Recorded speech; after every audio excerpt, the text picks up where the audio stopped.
I, Tulsi Gabbard, do solemnly swear that I will support and defend the Constitution of the United States that I will support and defend the Constitution of the United States against all enemies, foreign and domestic, against all enemies, foreign and domestic, and that I will bear true faith and allegiance to the same. and that I will bear true faith and allegiance to the same. So help me God. So help me God. Congratulations.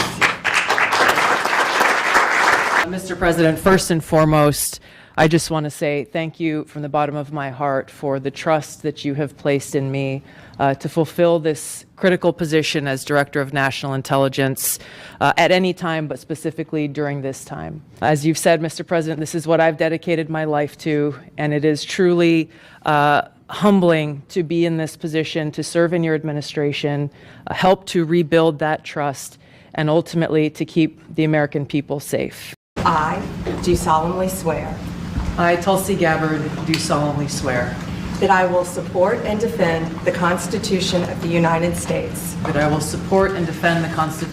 Two questions for Director Gabbard, just on this. Director Gabbard, you referenced the past intelligence reports and assessments on this, including that 2017 one that was signed off, as Ed noted, by every Republican on the Senate Intelligence Community, including the acting chair of the time, now Secretary of State Marco Rubio, who said in a statement that they did not find any evidence of Russian collusion, but they did find, however, is very troubling, and they found irrefutable evidence of Russian meddling.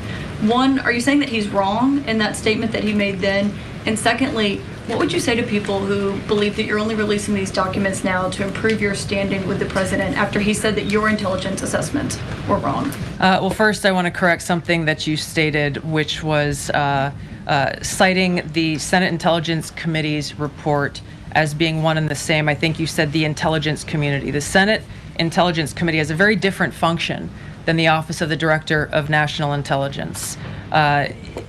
The evidence and the intelligence that has been declassified and released is irrefutable. I'm going to let Caroline speak to Secretary Rubio. I'll speak to both questions. First, on Secretary Rubio, he put out a statement in 2020 following that Senate Intelligence Committee report, and he said what they found is troubling. We found irrefutable evidence of Russian meddling, which the Director of National Intelligence just confirmed for all of you, that Russia was trying to sow distrust and chaos. But what's the outrage in this that Secretary Rubio did not say at the time, the Democrats were saying at the time, is the fact that the intelligence community was concocting this narrative that the president colluded with the Russians, that the president's son was holding secret meetings with the Russians, all of these lies that were never true. And he also said at that time, we discovered deeply troubling actions taken by the FBI under Comey, particularly their acceptance and willingness to rely on the Steele dossier without verifying its methodology or sourcing. The Steele dossier that many outlets in this room ran as the gospel truth, and it was cooked up and paid for by the Clinton campaign. As for your second question, Caitlin, I think who is saying that she would release this to try to boost her standing with the president? Who has said that? Two questions for Director Gabbard, just on this. Director Gabbard, you referenced the past intelligence reports. One interview where you... Nigga, you better get your hands off me. Ain't no niggas around here, you hear me? Oh, I see. So the white man give you a couple of stripes, next thing you know, you hollering, ordering everybody around like you the master himself. Nigga, you ain't nothing but the white man's dog. And what are you? So full of hate you just want to go out and fight everybody. Because you've been whipped.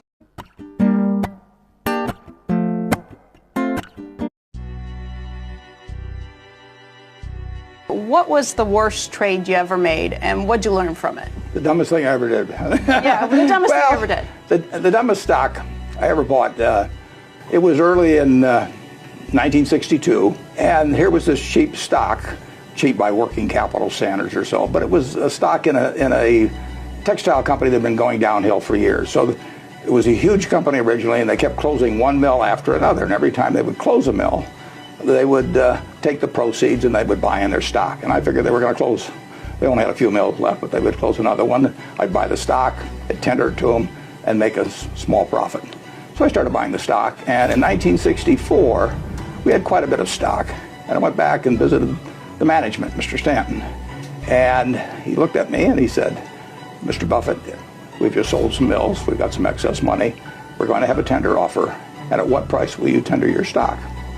And I said $11.50. And he said, do you promise me that you'll tender at $11.50? And I said, Mr. Stanton, you have my word that if you do it here in the near future, that I will sell my stock at $11.50. I went back to Omaha, and a few weeks later, I opened the mail, Oh, you have this. and here it is, a tender offer from Berkshire Hathaway. That's from 1964. And if you look carefully, you'll see the price is 11 3/8. He chiseled me for an eighth. And if that letter had come through with 11 1/2, I would have tendered my stock. But this made me mad. So I went out and started buying the stock, and I bought control of the company and fired Mr. Stanton. And we went on from there. Now that sounds like a great little morality tale at this. What was the worst trade you ever made, and what'd you learn from it? The dumbest. Good morning, everyone. Good morning, Bruce. Welcome to Wayne Enterprises. So happy to see you. I have some questions regarding Wayne Enterprises business affairs. Of course. It's your company after all. I have two main areas of concern: underworld involvement in the Arkham Project and chemical weapons manufacture at our Wellsine affiliate. I can only conclude that high-level individuals or groups within Wayne Enterprises have colluded in corruption, bribery, racketeering, and unethical medical research. We'll look into them thoroughly and carefully, of course. I hope you do look closely into these issues, because I'll be raising them at the next shareholders meeting with a view to possible legal action. Dear me. Legal action. These are all very deep waters for such a young man. My youth is not relevant, except that if I were a man, I would be chairing this board. And I would be sure that Wayne Enterprises was run honestly. Good morning, everyone. Good morning, Bruce.